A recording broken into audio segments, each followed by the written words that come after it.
Dr. Anthony Galzerano. I'm behind my office here at Wissahickon Chiropractic, and since we had, according to our mayor, the largest snowfall in 100 years for the month of December in the city of Philadelphia, I thought it would be a good day to demonstrate proper shoveling techniques. Many people ask me about that in my patients.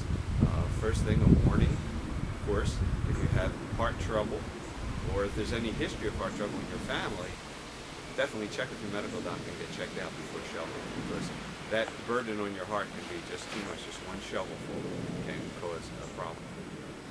Also, if you're out of shape, you know, if you go up a flight of stairs or a couple flights of stairs and you're out of breath, really out of breath, then you better not start getting into shape by shoveling. That's how people get into trouble with heart problems, heart attacks, and things like that.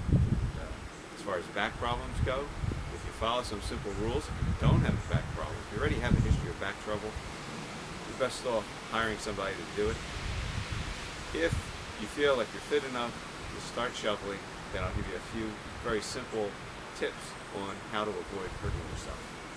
The biggest tip is something I'm not going to be doing out here, which I already did, which is to stretch out. Now, if you're looking at my video through my website, you'll see I do have a morning routine that I do every morning that's about 10 or 15 minutes of stretching exercises and strengthening exercises. You should do that or something similar, maybe yoga stretches or runner stretches before you come out and try to shovel. Because you can imagine getting silly putty and putting it in the refrigerator all night. When you take it out in the morning and pull it, it's going to snap, and you don't want that to happen to the disc or the muscles in your back that be laid up for quite a while.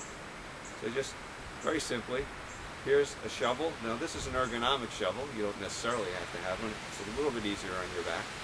It has a straight handle and it comes to a curve, and there's the scoop at the bottom.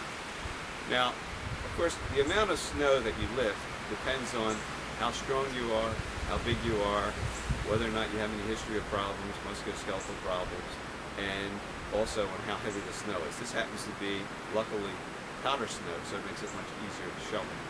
Now, depending on how heavy the snow is, and as I said, what shape you're in, that should determine how much snow you try to shovel. You shouldn't be straining. It should be very easy to pick up the scoop of snow.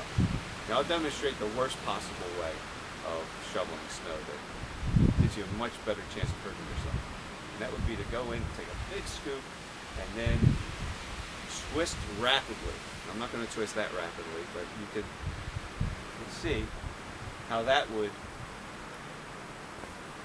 hurt your back, and what it really does, it damages the disc, so you don't want to do that. The best way to shovel is to take a reasonable scoop, one that does not require a lot of effort to lift, take a step back, and throw with your upper body, not with your back. So it should be a small enough scoop so you can manage it. This looks big, just it's powdery, it's stuck together. But it should be big enough so you can manage it with your upper body strength without any problem. So again, you don't want to do any twisting motions. That's bad for your knees and it's bad for your back. So just take that slight step backward, throw with your arms. And that's pretty much all there is to it. So enjoy the snow, have a good day, and I'll see you in another video. Thank you.